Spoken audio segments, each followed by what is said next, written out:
and then sit here for not too long, inshallah, to listen to something which, inshallah, hopefully benefits myself and all of us, inshallah ta'ala. I would like to thank the masjid here, the Melbourne Grand Mosque, mashallah. I came in, when I was coming into the masjid, I said to the brother, mashallah, this masjid looks so beautiful from the outside. Inshallah, hopefully it's beautiful inside as well. And it is physically, and Allah make it beautiful also, and hopefully it is spiritually as well, inshallah. With the prayers and with the iman and with the taqwa of the people who are attending and frequenting this masjid. May Allah reward our imam here, the shaykh, and also the people in charge of the masjid for facilitating this, and also those people who've invited me, the Zuhd Institute. This is my first time here in Australia, the continent or the country of Australia. Alhamdulillahi Rabbil Alameen. I would like to just talk about something which affects all of us. And it's a reminder for myself and for a reminder for you as well. One of the greatest challenges, if not the greatest challenge, of the current times. A challenge, when we say challenge, what is a challenge? Challenge is something which is beneficial, which is something we need to use, which is in front of us, something which we can't escape. But it has a lot of pitfalls and lots of dangerous things within it. That's what you call a challenge.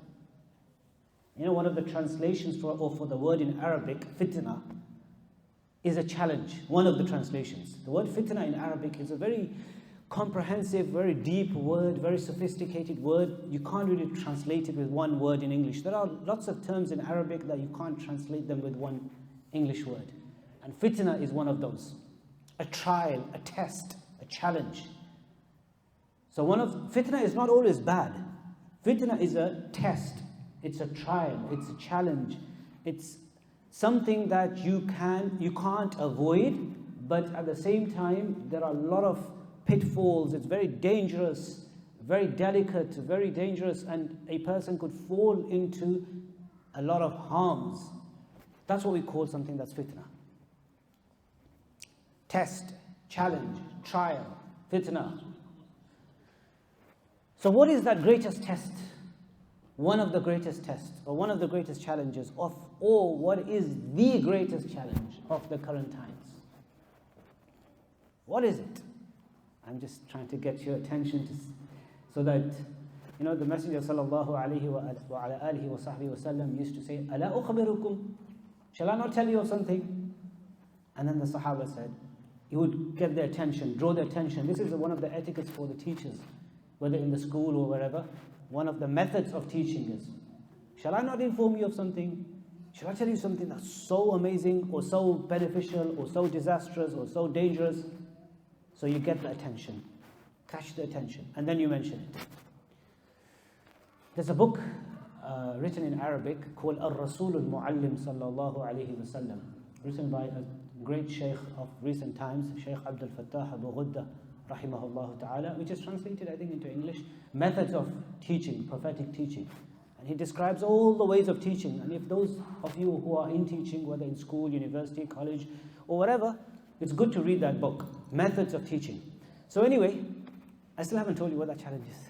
Ala ukhbirukum, shall I not tell you? And I'm sure you guys know. Let me ask, I'm sure the first person will say the correct answer. What is that greatest challenge? Yes, brother. Now, you know the answers you're going to give me, they are not, none of them are going to be the incorrect answers because they are all challenges. But the one I am looking for, that's one, deception of dunya. Yes. Okay, you can say that as well. It's a good challenge, but not the one I have in mind right now. What were you saying? Raising. That is a very important, and I was thinking of that as well. But this is connected to what the brother said here. The online world, the internet, the smartphone, social media, Facebook, Instagram, Snapchat, Twitter, TikTok, which TikToks you're just ticking and talking away your life. That's what TikTok is, TikToking away your life. We are living in a time where we've experienced 2 revolutions in our lifetime. Normally, if people experience 1 revolution in their life, that is huge. People don't face even 1 revolution. The post-industry world, that was like a revolution. Some people lived before and then afterwards, industrial changes in the world. That was like a massive revolution. Some of you here have probably only faced the second of the 2 revolutions. Some of the older ones, like myself, and I can see some people here, we've experienced 2 major revolutions. First revolution was the actual advent of the internet. I remember living in a world, a pure world, in which we had no internet. Anyone else relate with me on this? Yes, mashallah, in the 80s, when I was growing up, if we got stuck on the middle of the road, we had to go somewhere to a telephone box and put some 10 pence in the UK coins and 20 pence coin and make a phone call. I sometimes take my kids, my son, I used to take him and say, look, this is the telephone box. We used to go sometimes, and this is how life was back in the day. There was no internet. Laptops, there was no such thing as laptops. Computers were in some offices, maybe big, massive, giant machines. People used to use telefax and fax machines and things like that. First revolution was the actual advent of the internet. Even though it might be in existence in the world, like the online from 80s or something, or 90s I think, but properly, the normal average person became accustomed to and started using the internet was around the late 90s, if I'm correct, late 90s. I remember I made my first email in 2001. It was a bit late. People were using it just before that. I was studying somewhere in the Arab world, and I remember that before that I used to write some letters back home to the UK. Before that I was studying in the subcontinent, and at that time it was just letters. I would write letters. And then when I went to study in the Arab world there, I remember that one of my siblings, my sister, mentioned to me that there's something called email. So what is an email? We go to the internet cafe, and then, this is like at. It's like before at was just like at the masjid. What's this? At. It's a new thing. I didn't even know how to type. It was very, getting used to the internet. That was the first revolution, a big revolution as it is. And then the second revolution, which is the advent of this thing which is in everyone's pocket. What did the brother say? Fitna machine. The not so smartphone. Who gave it the name, the smartphone? In Arabic, they say smartphone, al-hatifu dhaki. In the Arab world, they call it al-hatifu dhaki. One of my teachers says, you should call it al-hatifu al-ghabi. Not so smartphone. Now the issue is that this is a double-edged sword. This is what fitna is. There's benefit as well. It's not fully, completely harmful. There's benefit in it as well. This is what we mean by fitna, test, trial, challenge. Something in which there's positives, there's benefits, but at the same time, there is a lot of harm in it. A lot of harm. And a person has to really, really be careful and protect themselves. This is what you call a fitna. The Messenger ﷺ called women fitna for men. That doesn't mean it's bad. Every woman is bad. Astaghfirullah. How can you say that? Sisters are listening, by the way, brothers. You say, women are fitna, like they're bad? No, meaning women are a test for a man. They could be good for you. If you get married to a good woman, she can be good for you. It could be your Jannah in dunya and akhirah. But there's also tests and trials as well. They could destroy your life for you as well. Or you could destroy your life through them. This is what you call a test. This whole internet industry and the social media that we are experiencing, we are living in right now, and life is moving so fast. So fast. It's hard to keep up with what's going on in the world now. It's moving so fast. A great test. There's benefit. We can use all of this positively. Of course there's benefit. Even in things which are haram, some of the things, there's benefit. You know, clear haram in Islam, those things which Allah subhanahu wa ta'ala prohibited, Allah says in the Quran, يَسْأَلُونَكَ عَنِ الْخَمْرِ وَالْمَيْسِرِ. They ask you about khamr, wine, alcohol, وَالْمَيْسِرِ, gambling. قُلْ فِيهِمَا إِثْمٌ كَبِيرٌ وَمَنَافِعُ لِلنَّاسِ. Say, O Messenger, in these two things, there's great harm. Ithm here refers to harm. It's dangerous for you, it's bad for you, it's evil, it's sinful. But وَمَنَافِعُ لِلنَّاسِ. Even in alcohol and wine, there are benefits for the people. There are benefits in alcohol, and sometimes we need to use alcohol, sometimes in medication and some other things, and it becomes permitted in certain cases. You know, there's detailed fiqh behind it. But the point here is that it's not absolutely harmful totally. There's benefits. But then Allah says, وَإِثْمُهُمَا أَكْبَرُ مِن نَفْعِهِمَا. That's the point. The harms outweigh the benefit. And that's why it has been prohibited for you. It has been made haram for you, because the ithm, the harm, outweighs the benefit. If we apply the same analogy to the internet and the smartphones and the not so smartphones. They ask you about the smartphone.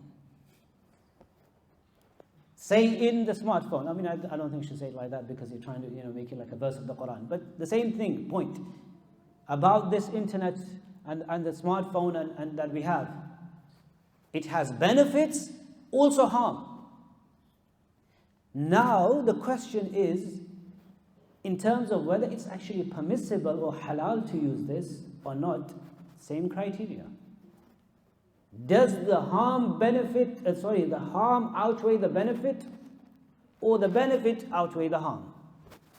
Now nobody can give a fatwa or a ruling, nobody, because it's left to each individual. The ruling will change based on each individual person.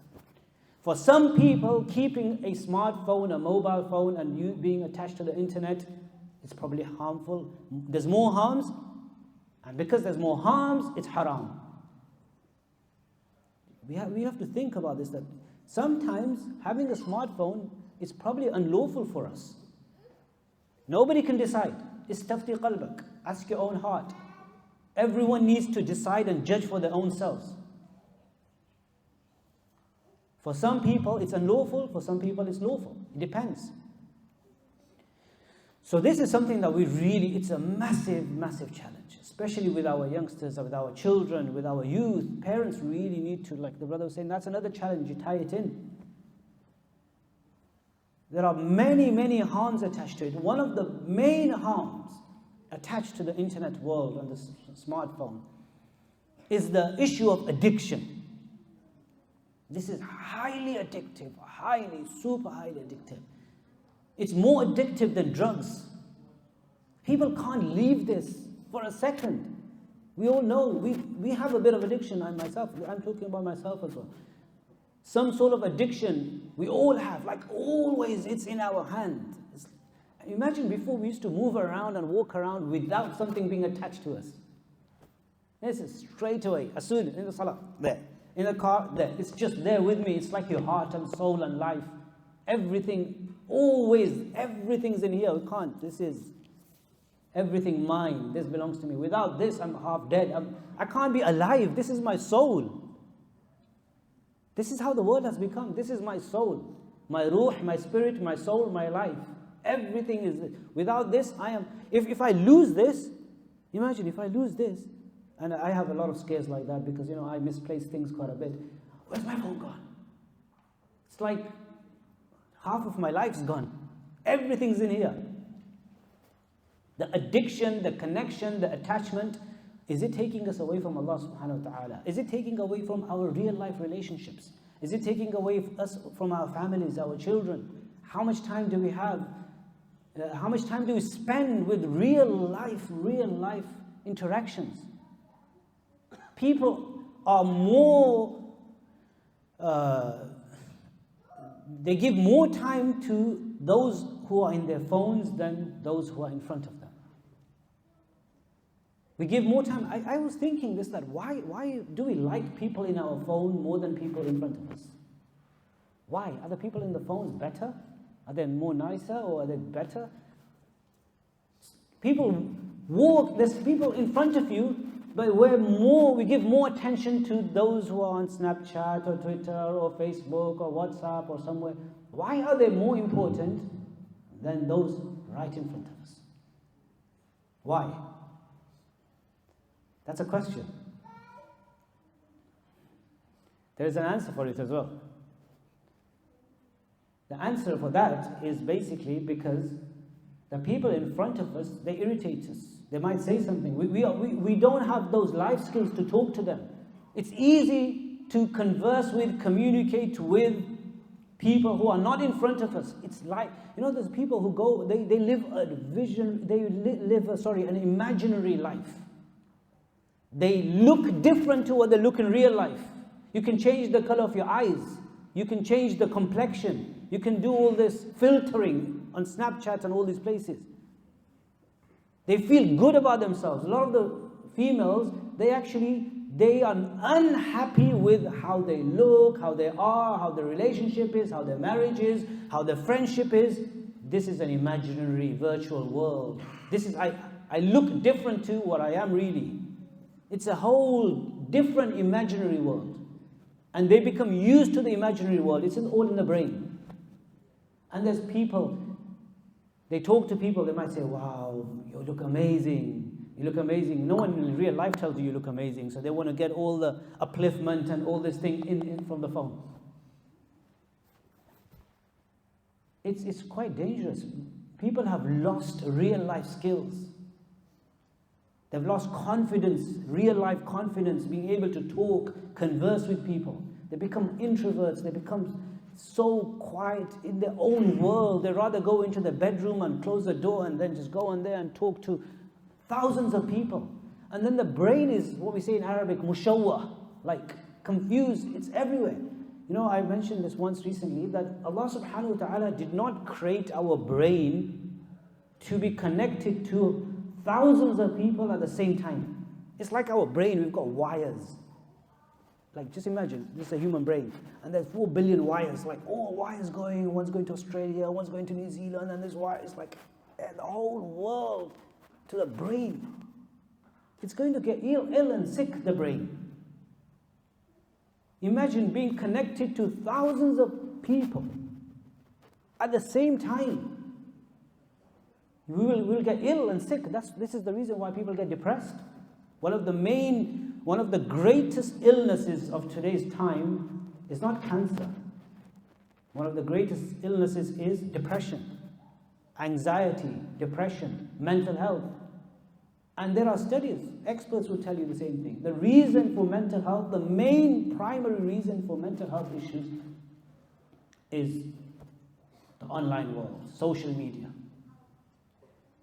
The brain was not designed to be connected with so many people at the same time. And this is why I always tell my friends that, look, try to minimize all of this, what I'm saying. We can't get rid of this. If you can, alhamdulillah, then that's, mashallah, that's an amazing level. And there are people, I have friends, I know. I have a friend who's a doctor. I've known him for many, many years in the UK. Still has a big, thick Nokia phone, just no smartphone. He said, I will never have a smartphone in my life. Until now, he has not got a smartphone. If I need to do email, he's a doctor, professional doctor, surgery, he has patients. He has a laptop or computer at home, go out, it's appointed time, email, whatever I need to do, that's it. But no smartphone. Lives a very pure life. You can see the difference in the way he is. And there are lots of people like that. So, if you can, that's great. But for majority of the people, it's going to be difficult. Yeah, I have a phone as well. It's very difficult.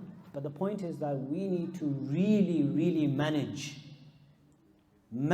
our usage.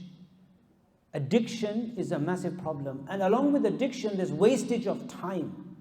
A lot of time. You know, the way this gets addicted, it's honestly, it's so dangerous. You go on these, like now they've started all these shorts and stuff like that. So you look at one video, next one. It's happened to me as well. I'm telling you through experience. Once, and then next one. Astaghfirullah, I just throw my phone away. Like, what's happening? 20 minutes has gone off my life. وَالْعَصْرِ إِنَّ الْإِنسَانَ لَفِي خُسْرٍ. Why do we want to look at someone jumping and someone doing this? Like, we're better than that. We've got a purpose in life. Why waste away precious minutes that Allah has given us?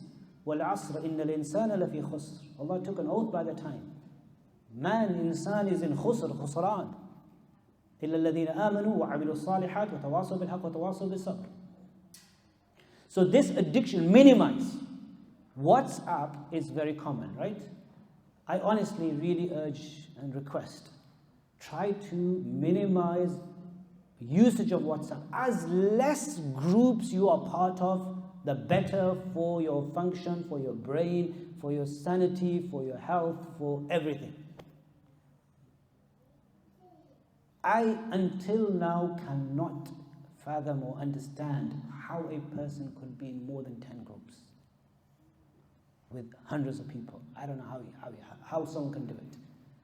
Alhamdulillah, I'm just on one group, 1.5 group. The other one is like sometimes, but I have a status on my WhatsApp. Please do not add me to any group. Please do not as in big capitals, do not add me to any group. If anyone does, I block them straight away. Because that's also, there's etiquettes as well. That's another topic. There are etiquettes of using.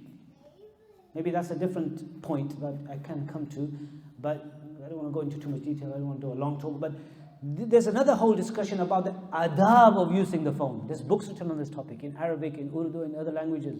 I saw one book, something, Al-Jawab al-Shaf fi adab al-WhatsApp. Al-Jawab al-Kafi al-Shaf fi adab WhatsApp. Etiquettes, adab of using WhatsApp.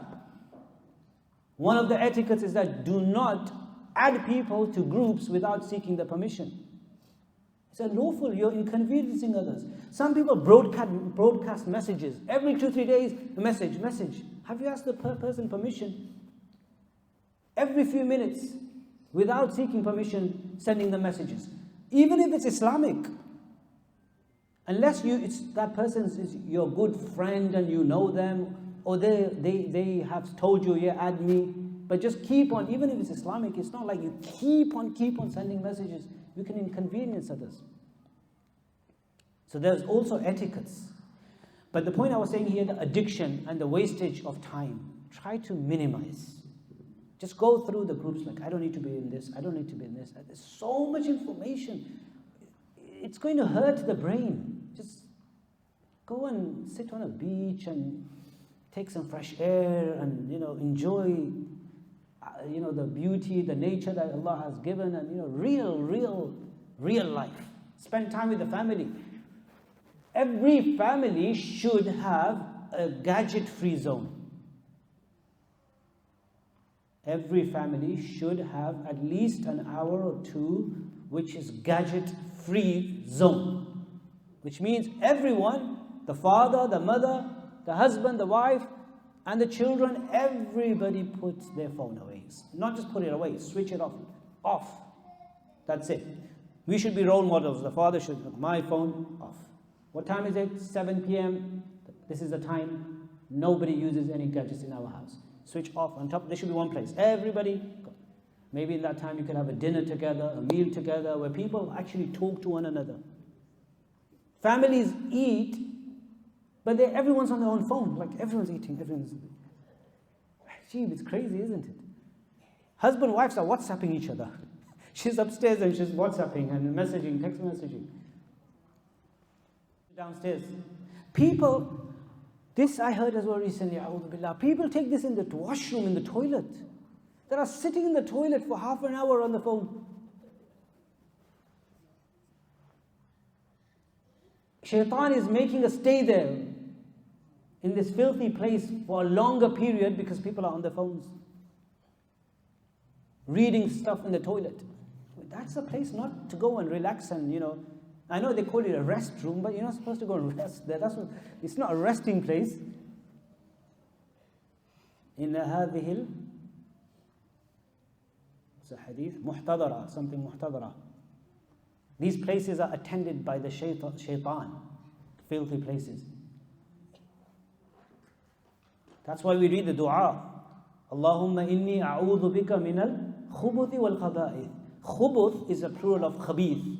Khabith here is referring to a male shaitan, jinn. And khaba'ith is a plural of khabitha. So, Allahumma inni a'udhu bika min al-khubuth wal khaba'ith. Oh Allah, I seek your protection from male and female shayateen. Because that's where they live, in filthy, dirty places. Go in the toilet as soon as the job is done. We need to get out of there. So this can be very, very addictive. Very addictive. When it's addictive, then we will neglect our family, we'll neglect our real things of life, we'll neglect our children, we won't have time. With the tarbiyah of children as well, if we're talking to our children and they talk to us, one of the worst mistakes we can make, and if we constantly do this, is when our children come to talk to us and we don't give them the attention and we stay on this. Okay, if something's important, you can say, okay, son, just wait 2 minutes, I need to finish this off. When I finish this message off, I'll come to you. Finish it off, switch off. Yes, now tell me. Now give them full attention. They get frustrated. They come to the mother, they're talking, and I want to say, there's no time. They get frustrated. They get frustrated with their parents. Because the parents, they're not giving attention. And then also with our children, we need to be very, very, very careful. There's so much, things are changing on a daily basis. There's so much there, all this, like I said, social media, there's TikToks, and I've never been on TikTok, but I don't know what TikTok is, but I know it's something which is very short. They go onto all these things and they see different types of people, different things, and then we know I don't want to be too explicit, but it's a lot of harmful and unlawful and evil things. It can take away the iman, it can take away the haya, the modesty, the spirituality, everything. They can start building relationships, friendships with people from all, one of the basic forms of tarbiyah was the parents should be very careful. They should be very careful in terms of who their children befriend.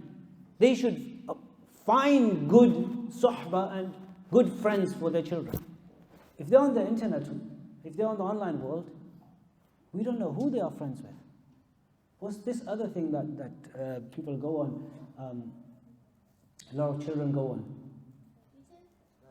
No, I've said Snapchat. Yeah, Instagram, but no, this is not social, it's something else. It's... Roblox? Sorry? Roblox? Maybe Roblox, but there's another thing. I remember first time my son went onto it and A'udhu Billah, I nearly got a heart attack.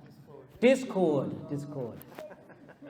And I deleted it from the laptop which I bought him for school work. Absolutely deleted. That was 2 years ago. And that was one day he went on it, and from then never ever. No, not allowed. No Snapchat. None of these things. And I got a shock going on to Discord. I was really like taken aback. Who is he talking to? There's non-Muslims and Muslims, and people, the iman, they can lose it. They don't even know who that person they're talking to is. There might be somebody who's saying, I'm your 13-year-old friend. It could be a 75-year-old man on the other part of the world pretending to be a 13-year-old boy. No one knows who's who. So it's very dangerous. We as parents really need to be careful. And these children, their brain, because they are brought up with this, so their brain is super fast. They understand these things better. We're a bit slow with this. You'll see sometimes a 2-year-old, 3-year-old kid, it's like so fast with the phone because they're born with that. They will create accounts and things that we don't even know about, hidden somewhere, computer software or something, and there'll be a name and some password, and you don't know what's in that file. That's why sometimes we want to give them the dunya, but when we give them the dunya, we take away all the akhirah and even much of the dunya away. Do not succumb to the demands of your children. Dad, I want this, I want this, I want this. We won't give them a knife. Dad, I want a knife, I want a gun. No matter how much we love, we know what's harmful for them. We explain to the children, we love you, of course, but it's for your own good. Because we love you, this is not right for you. This is harmful for you. Don't get children smartphones and iPhones from a young age. I am of the opinion that until 18, 19, they should not be given their own phone. At least 18, 19, they should not be having their own phone. How can they have their own phone in their bedroom before going to sleep? They should never have access to online in their own room with the door closed. They take a phone in their bedroom before sleeping and just put the Wi-Fi off. At night, Wi-Fi is switched off in the house. It's really dangerous. So this addiction and this social media world as well, it's crazy. It's really bad. People form relationships and then it's an imaginary world, like I said. There's people who get married on social media, but they'll never see each other. It's like imaginary marriage. Imaginary marriage on the other side of the world, from down under to up under. So that's the main, this addiction and this harm that we see. And like I said, mental health is affected. One of the reasons for mental health is because we see too much. The brain is connected. There's too much comparing of life. And I'm talking about even adults. It's not just children, even adults. See, we have to remember we need to be good role models. We can't start being strict with the children. No Discord, no this, no this. But we're all the time ourselves on Instagram and Snapchat and Twitter and Facebook. Then what good example are the parents giving? So if we want to protect our children, we need to practice ourselves. The first step of tarbiyah is be good role models. To be good role models. So this is even for the adults. Comparing lives. Comparing lives. People go on social media and they see like their friends, they're going to a restaurant and then the wife comes to the husband, they're eating in a restaurant. You're just seeing all their restaurant pictures. You didn't see when he punched her. They took nice snaps and everything and put it on Facebook. But then the fight or the argument they had just after when they went home, they're not putting that on the Facebook.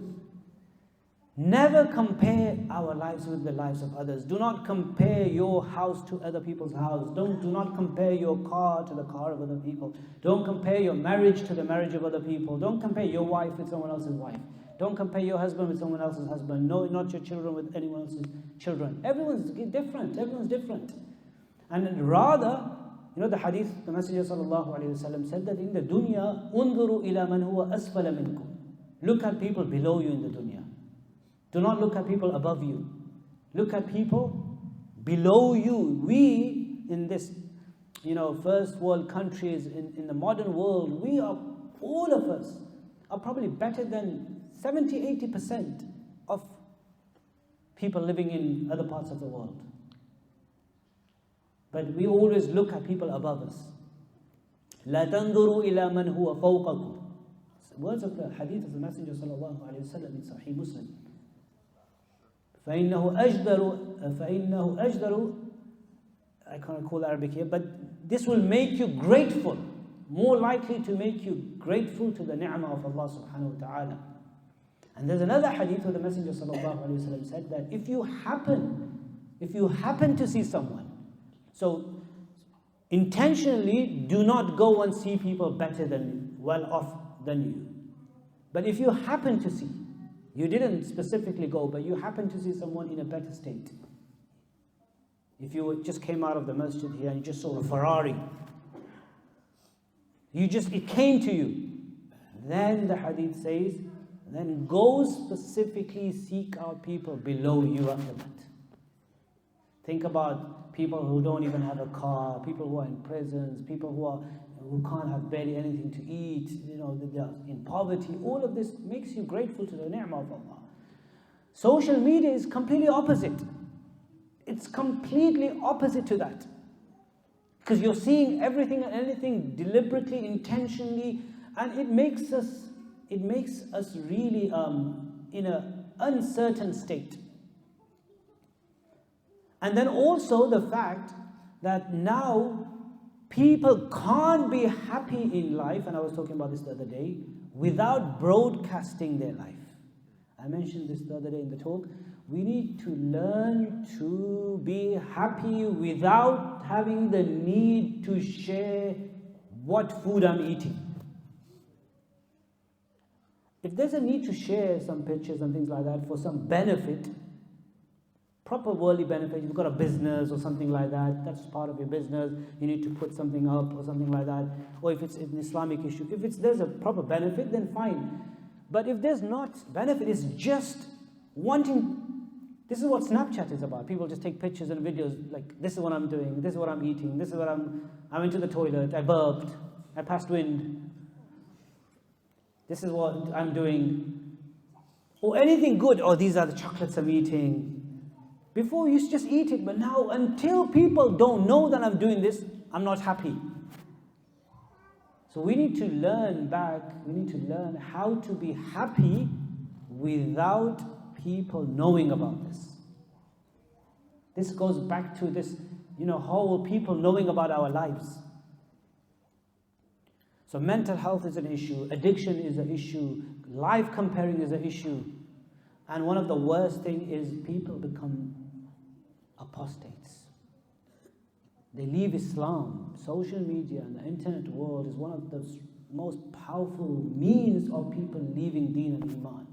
There are actually accounts made by those who are enemies of Islam, dedicated accounts to carefully target young Muslims. They pretend sometimes to be Muslims, placing doubts into the minds of and the hearts of the Muslims.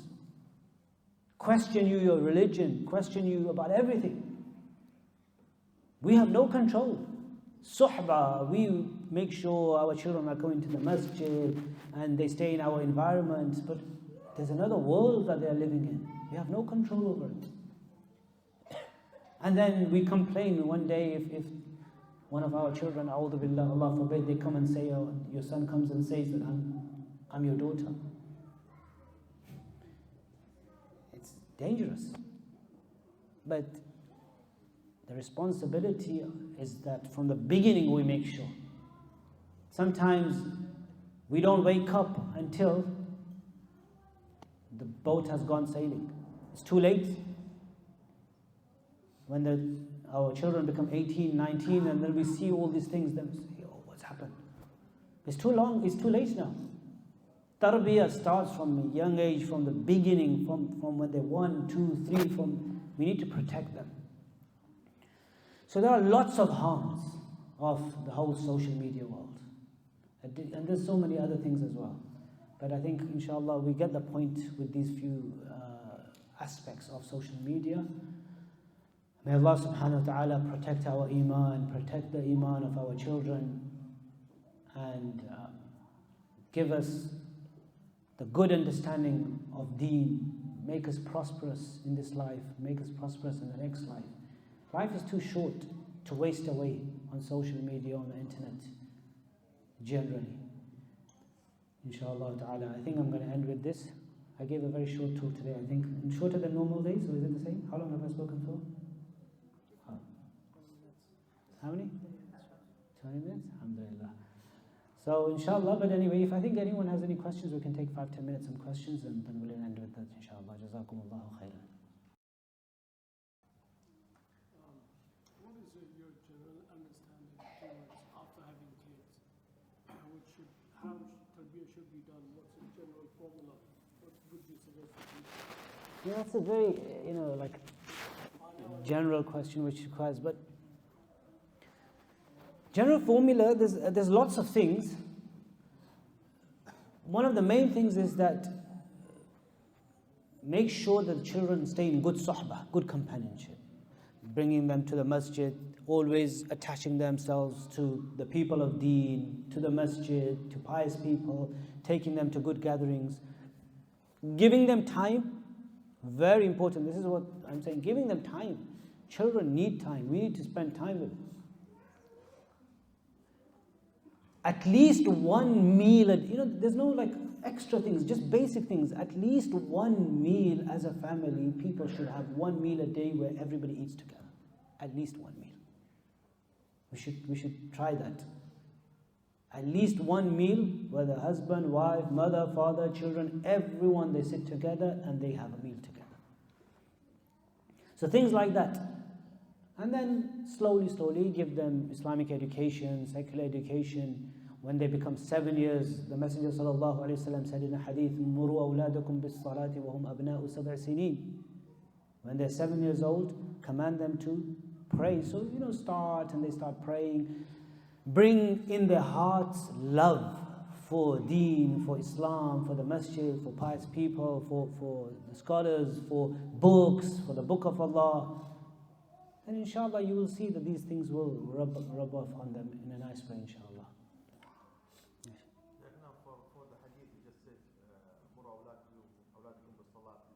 I said half of the hadith, yeah. I never said that because it'll require more questions. Sorry?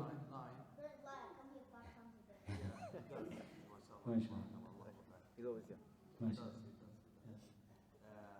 At the age of 10, وَضْرِبُوهُم, is it meant like the actual act of ضرب, or is it that could be like a ضرب as well, or not going to a sukkah or stopping them from watching TV? You see, the word ضرب is a very general term. Without a doubt, it doesn't mean aggressive hitting. That's haram. There's numerous other hadiths as well that talk about you can't injure them or anything like that. That's the word darb really means, because it's also used for وَلَاتِ تَخَافُونَ نُشُوزَهُنَّ فَعِذُهُنَّ وَهْجُرُهُنَّ فِي الْمَضَاجِعِ وَضْرِبُوهُنَّ. So it's used there as well. The meaning of that is not really the physical aspect of it, but it's more like the psychological aspect of it.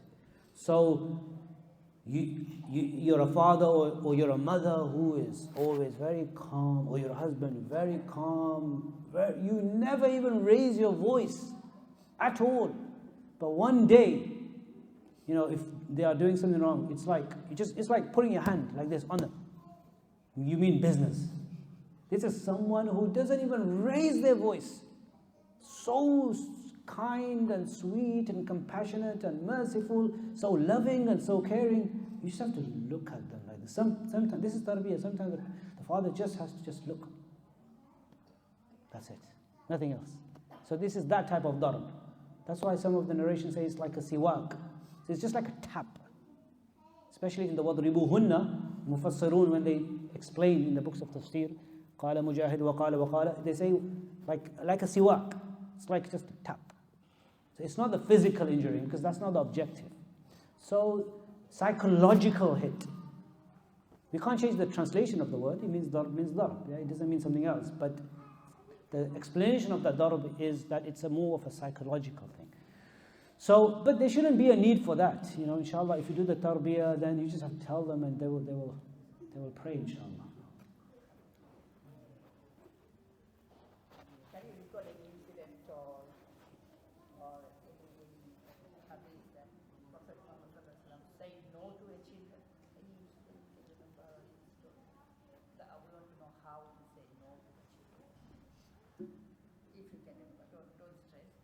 Yeah, I can't recall right now.